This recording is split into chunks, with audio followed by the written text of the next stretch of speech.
is something that I think he will have relished and enjoyed, and I think it's something that he's always enjoyed playing for his country. But the treatment he's got, I think at times has been shameful.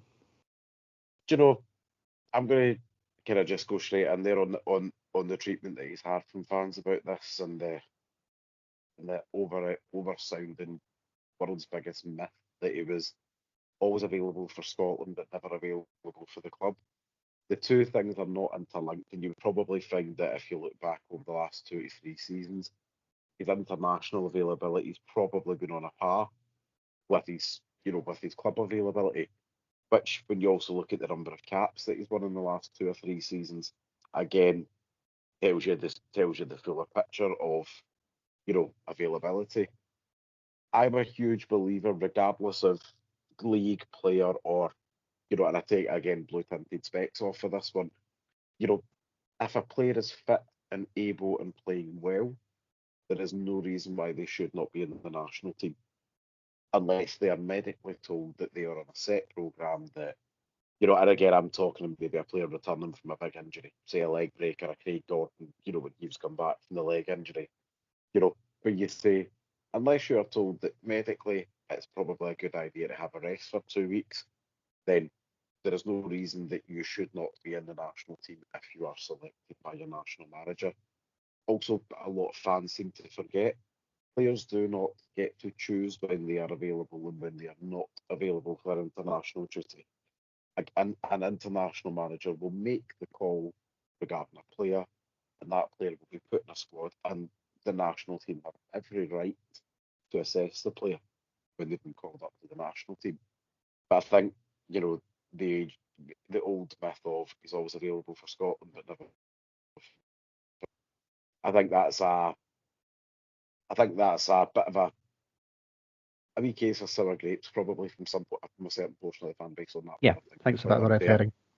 But yeah, watch with interest. But I think time will be quite kind to Ryan Jack in terms of if people take a bit of time to consider his success at Rangers, what he brought to the table, considering he was a free transfer from Aberdeen, a relatively unheralded player when he was up there. Now, obviously, a few red cards for the club, particularly in his early days, but someone that's given the club 7 years worth of service, has got a few trophies off the back of it as well, a couple of big moments. So, yeah, I think in time, people will look back relatively fondly on Ryan Jack's Rangers career. And I think it's something that he in his later life will certainly look back on. And he's a type of player that I think you will still see in and around the club in his post playing days. I would like to hope so, and I would also like to sincerely hope as well that he takes a little breather for a minute, just to obviously enjoy what life looks like and assess these various options that he's going to have. And I do think, as you say, I wouldn't necessarily rule out a return to the club down the road, obviously in a coaching capacity maybe, or an ambassadorial role. I think, as you say, he's always going to be a man that's going to have a seat at the table at Ibrox, and rightly so, I think. Okay, moving on to the next of the five that departed on Saturday. And this is one that I think will split opinion, Mitch, in terms of their contribution to the club. But one thing is for sure 236 appearances for Rangers across 6 seasons. Very much first choice left back for the vast majority of his time at the club since being bought from Osijek for, let's say, the guts of 1.5 million quid.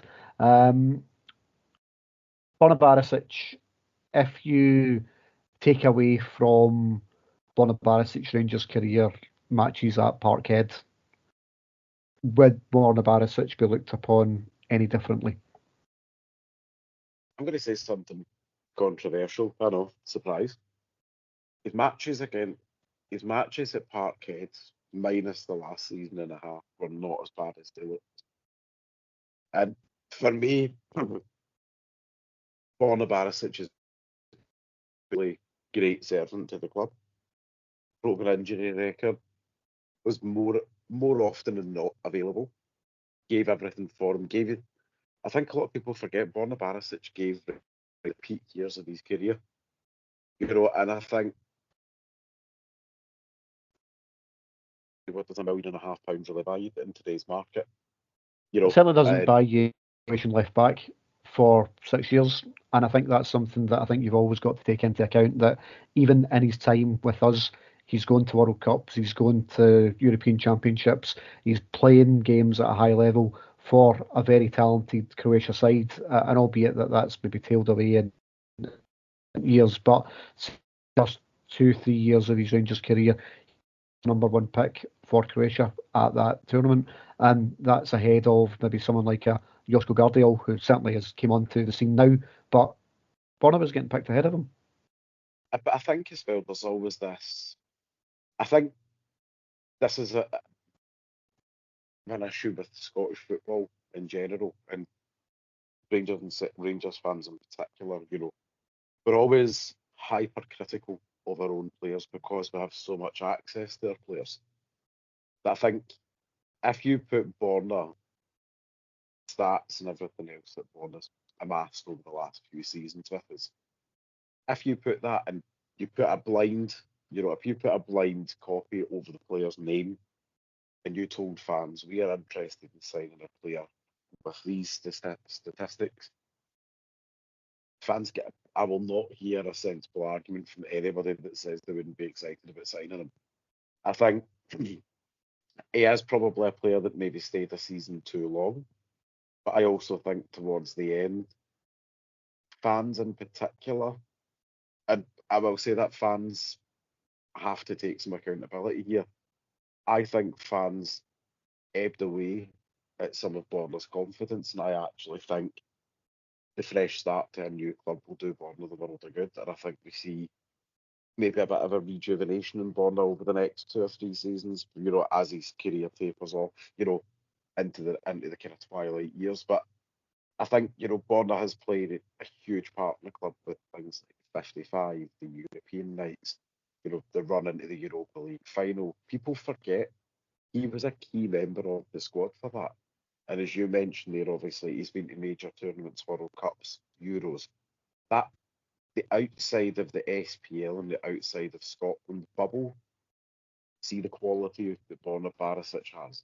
And even going back to January there, the quality of club that Borna was linked with, whether that be top end Turkish clubs, some quality level, clubs over in Italy there as well. And obviously credited interest from English Championship clubs as well. And the lazy link, I would have called it there at Forest as well. Outside of the world that we live in up here, I think a lot of other quality that Borna still possesses as a player. And I think Borna basically, after the last 18 months here, I think Borna as a player probably just needs a cuddle and reminded you are actually a very good footballer. Go and re-show the world who you are. Yeah. I think it's fair to say, though, as a Rangers player, he has regressed massively over the course of the last kind of 12, 18 months. And absolutely the right time to kind of move on from it. But he's a player that, had you sold him 2 years ago, you would have made a decent profit on. And it goes back to something that we've spoken about previously with the likes of Alfredo Morelos and Ryan Kent, is sometimes you've just got to sell the player at the top of the curve or even slightly on the downslope rather than wait till the train gets to the back to the station. And that's been the case with Borna, is that we've allowed him to let his Rangers career peter out, for want of a better term, albeit Ridvan Yilmaz very much now assured as the first choice left back, but he's had his own injury problems throughout the season as well, and would to call on Borna at times to come in.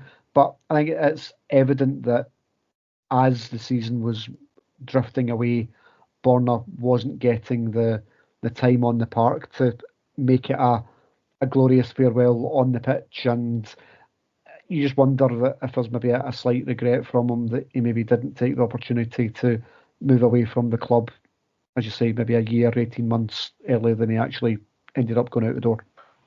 I think it's one of these two true situations. I think last summer, obviously, we had a very different manager last summer. And I think if Borna knew then what has since transpired, do I believe Borna would have moved on?